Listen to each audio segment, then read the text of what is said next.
Hello student, आज हम करेंगे आपकी एक्सरसाइज 5.2 का बेसिक। 5.1 आपने आई होप कर ही ली होगी। अब देखो 5.2 के लिए हमें क्या चीज़ें जानने, इसके अंदर क्या है, हमें क्या निकालना है। एक तो मॉडुलस निकालना है, एक आर्ग्यूमेंट निकालना है। तो मॉडुलस और एक ये आपको जो कोई भी कॉम्प्लेक्स नंबर है उसके पोलर फॉर्म में आपको उसको बताना है कि उसको पोलर फॉर्म में आप कैसे दिखा सकते हैं। तो इसके लिए सबसे पहले देखो, जैसे हमने 9th क्लास में 10th क्लास में कार्टेशियन प्लेन पढ़ा है। अब हमारा +1 में क्या आता है, एक देखो आर्गेंट प्लेन होता है, उसी को ही हम कॉम्प्लेक्स प्लेन कहते हैं और उसी को ही गॉसियन प्लेन कहते हैं। तो ये होता क्या है, तो जैसे कार्टेशियन प्लेन होता है सेम वही प्लेन होता है हमारा। जो आर्गेंट प्लेन होता है बिल्कुल कार्टेशियन प्लेन की तरह ही होता है हमारा। बस इसके अंदर डिफरेंस क्या है, जैसे उसके अंदर तो हम कोई भी क्या करते थे, किसी भी कोऑर्डिनेट को जो हम शो करते थे, ये हमारा 2 और 3 शो करते थे। और इसमें भी हम ऐसे ही एक पॉइंट है हमारा XY, उसी को ही शो करना है। लेकिन इसके जो हमारे होते थे कोऑर्डिनेट, ये तो हमारे रियल नंबर्स होते थे, लेकिन इसके अंदर जो हमारे कोऑर्डिनेट होंगे वो हमारे कॉम्प्लेक्स नंबर होंगे। आर्गेंट प्लेन के अंदर हम कौन से कोऑर्डिनेट शो करते हैं, जो हमारे कॉम्प्लेक्स नंबर होते हैं। इसके अंदर जो हमारी ये वाली होती थी उसको तो हम क्या कहते थे, एक्स एक्सिस। लेकिन इसके अंदर जो हमारी ये वाली एक्सिस होती है इसको क्या कहते हैं, हम रियल एक्सिस कहते हैं। और जो इसको हम क्या कहते थे कार्टेशियन प्लेन में, तो कहते थे इसको वाई एक्सिस। लेकिन इधर जहां पर ये हमारा आर्गेंट प्लेन में जो कॉम्प्लेक्स नंबर शो करती है उसको क्या कहते हैं, ये वाली एक्सिस को कहते हैं इमेजिनरी एक्सिस। देखो अगर रियल एक्सिस है तो ऑब्वियस है हमारा यहाँ पे जो है जो इमेजिनरी पॉइंट है हमारा, इमेजिनरी जो पार्ट है हमारा, जैसे हम कॉम्प्लेक्स नंबर को कैसे डिनोट करते हैं, x+ आइटा में वाई में करते हैं। तो यहाँ पे जब ये रियल है तो यहाँ पे इसका मतलब कॉम्प्लेक्स नंबर नहीं होगा, तो इसीलिए इसको कैसे शो करते हैं हम, इसको x+0 आइटा से। ठीक है, यहाँ पे इमेजिनरी पार्ट क्या हमारा 0 है। और यहाँ पर इसको कैसे करते हैं, इस वाले एक्सिस पर क्या करेंगे, यहाँ पे रियल पार्ट 0 है, यानी कि 0+y आइटा। अब देखो यहाँ पर एक पॉइंट मैंने ये XY लिया है, कॉम्प्लेक्स नंबर, इसको मैं कैसे शो कर सकती हूँ, कॉम्प्लेक्स नंबर में x+ आइटा y कर सकती हूँ। तो अगर ये यहाँ से लेकर यहाँ तक की डिस्टेंस तो ये x है और यहाँ से यहाँ तक की ये y है, तो ये क्या हो जाएगा, अगर मेरा ये 90 डिग्री का है तो ये वाला ये क्या हो जाएगा हमारा, बाय पाइथागोरस थ्योरम से √में x² + y², इसकी हमारी क्या निकल जाती है, वैल्यू निकल जाती है। अब देखो ये जो हमारी ये निकल के आई है x + √में x² + y², इसको क्या कहते हैं हम, मॉडुलस ऑफ z। ये मैंने आपको पहले भी बताया था, मॉडुलस ऑफ z कितना होता है हमारा, √में x² + y²। अब जैसे अगर मेरे को ये दे रखा है, ये a दे रखा है और ये b दे रखा है, तो इसमें मॉडुलस ऑफ z मेरा क्या निकल के आएगा, √में a² + में b²। तो ये हमारा क्या हो जाता है, मॉडुलस ऑफ z हो जाता है।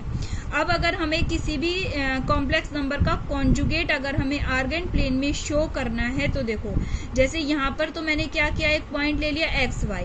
तो यहाँ पर तो हमारा क्या होता है, ये जो y होता है पॉजिटिव होता है और नीचे क्या होता है हमारा x जो होता है नेगेटिव होता है। तो अगर यहाँ पे इसी की शो अगर हम इमेज शो करें तो ये तो x+ आइटा y और उतने ही एंगल पे ये नीचे जाएगा, ये क्या आ जाएगा हमारा x- आइटा y। तो ये इसका क्या हो जाएगा, हमारा कॉन्जुगेट हो जाएगा। अब हम मेन हमारे इस एक्सरसाइज में क्या है, पोलर रिप्रेजेंटेशन, की हम किसी भी कॉम्प्लेक्स नंबर को पोलर फॉर्म में कैसे शो कर सकते हैं। देखो z = x+ आइटा y का हो, चाहे z इसकी पोलर फॉर्म कहेंगे, जो मैं अभी आपको बताने वाली हूँ दोनों ही इक्वल होती है। बेसिकली हम इसको क्या है ट्रिग्नोमेट्रिक फॉर्म में शो करते हैं। तो जैसे मैंने कोई भी एक पॉइंट मान लिया AB, ठीक है, आर्गेंट प्लेन में मान लिया मैंने AB मान लिया। अब ये जो है हमारा x एक्सिस से कितने का एंगल बना रहा है, थीटा का एंगल बना रही है। अब मैं ये मानती हूँ, देखो मैं इसका पोलर फॉर्म यानी ट्रिग्नोमेट्रिक फॉर्म, तो मैंने सबसे पहले इसकी ये वैल्यू निकाली, OA निकाली। देखो OA निकालती हूँ, अगर मैं देखो cos थीटा निकालती हूँ तो cos थीटा क्या होता है, मेरा बेस अपॉन में हाइपोटेन्यूज होता है, तो यानी कि OA अपॉन में क्या हो जाएगा, मेरा OP हो जाएगा। देखो cos थीटा क्या आ गया, OA अपॉन में OP आ गया। अब जो है हमारा OA की वैल्यू मैंने आपको कितनी बताई, ये देखो AB है ना, तो ये A हो जाएगा, ये B हो जाएगा। तो हमारा क्या आ जाएगा, देखो cos थीटा = OA की वैल्यू A हो गई और OP क्या हो जाएगा, अभी मैंने ऊपर बताया था, यानी कि ये OP की वैल्यू मॉडुलस ऑफ z √में a² + b² हो गया। तो यहाँ पे मैंने OP की वैल्यू पुट कर दी, तो A की वैल्यू मेरी कितनी निकल के आ गई, A। और इसको ना मैं, अच्छा एक चीज और, ये जो हमारा मॉडुलस होता है इसको किससे रिप्रेजेंट करते हैं, R से रिप्रेजेंट करते हैं। तो R की वैल्यू कितनी लिखते हैं, मॉडुलस ऑफ z बोल लो चाहे R बोल लो, अंडर रूट में ए स्क्वायर प्लस बी स्क्वायर। तो यहाँ पे मैंने अंडर रूट ए स्क्वायर प्लस बी स्क्वायर की जगह क्या पुट कर दिया बच्चों, आर पुट कर दिया। तो ए की वैल्यू मेरी कितनी निकल के आ गई, आर कॉस थीटा। ठीक है, अब मुझे निकालना है इसको थीटा की फॉर्म में, किसको, एपी को। तो साइन थीटा कितना होता है मेरा, परपेंडिकुलर अपॉन में हाइपोटेन्यूज होता है, यानी कि एपी कितना है मेरा, बी है, और ओपी कितना है मेरा, अंडर रूट में ए स्क्वायर प्लस बी स्क्वायर है। और ये मैंने कितना माना हुआ है, मॉडुलस ऑफ जेड, यानी इसको आर भी लिख सकते हैं हम। तो ये कितना लिख दिया मैंने, बी अपॉन में आर लिख दिया। और तो b की वैल्यू कितनी आ गई मेरी, r साइन थीटा। b की वैल्यू कितनी आ गई, r साइन थीटा। तो देखो अब मैं जो है हमारा a प्लस आइटा b में a की वैल्यू पुट कर रही हूँ। a की वैल्यू मैंने कितनी निकाली, r कॉस थीटा, और b की वैल्यू मैंने कितनी निकाली, r साइन थीटा। तो देखो मैंने इस कॉम्प्लेक्स नंबर को इस पोलर फॉर्म में कन्वर्ट कर दिया। तो ये बिल्कुल सेम ही होते हैं, बस इसमें क्या है, कई बार क्या है हमको जो है पॉइंट ना दे, कोऑर्डिनेट ना देखे, कई बार क्या है आपको आर्ग्यूमेंट दिया होगा, और कई बार आपको क्या है ये मॉडुलस दिया होगा, कहीं पर आर्ग्यूमेंट दिया होगा, इससे आपको कोऑर्डिनेट निकालने होते हैं। तब इसके लिए हमें किसकी जरूरत पड़ती है, पोलर फॉर्म की। तो इस वजह से a प्लस आइटा बी ही की पोलर फॉर्म क्या हो जाएगी, a की जगह r कॉस थीटा रख दिया जो हमने निकाला, और b की जगह क्या रख दिया, iota R sine theta, R common ले लिया। तो cos theta plus iota sine theta, जहाँ आर क्या है हमारा मॉडुलस, और थीटा क्या है हमारा आर्ग्यूमेंट बोलते हैं, चाहे इसको एम्पलीट्यूड भी बोल देते हैं। तो आर को हमने क्या बताया, मॉडुलस ऑफ जेड, यानी कि अंडर रूट में ए स्क्वायर प्लस बी स्क्वायर, और थीटा को क्या बोलते हैं हम, एम्पलीट्यूड बोल लेते हैं, या फिर आर्ग्यूमेंट ऑफ जेड बोल देते हैं। अब इसकी जो प्रिंसिपल आर्ग्यूमेंट होता है वो हमारा हमेशा थीटा से छोटा या थीटा के इक्वल आएगा, और हमेशा पाई से क्या, माइनस पाई से बड़ा आएगा। ये इसकी प्रिंसिपल आर्ग्यूमेंट होता है हमारा। तो इसको निकालने के लिए देखो हमारे पास एक फॉर्मूला होता है, वो मैं बताती हूँ आपको। सबसे पहले हमें थीटा निकालने के लिए सबसे पहले हमें अल्फा निकालना होता है। तो अल्फा की वैल्यू क्या होती है हमारी, tan इनवर्स। देखो बच्चों ध्यान से, alpha is equal to tan inverse modulus of b upon में a होता है।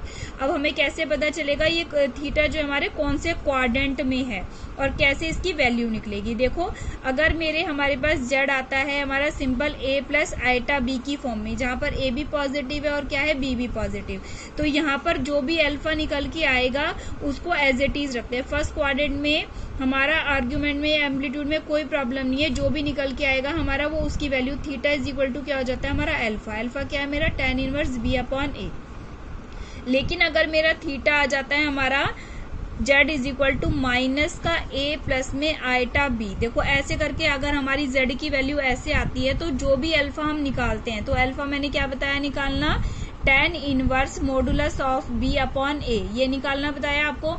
तो जो भी वैल्यू आती है हमारी अल्फा की, उसको पाई में से क्या कर देते हैं, माइनस कर देते हैं। ये कौन से क्वाड्रेंट में आया, सेकंड क्वाड्रेंट में। फर्स्ट में तो एज इट इज जो अल्फा की वैल्यू आई वही रखनी है, लेकिन अगर हमारा सेकंड क्वाड्रेंट में आ जाता है तो हम क्या करते हैं, उसको पाई में से माइनस कर देते हैं, पाई माइनस अल्फा।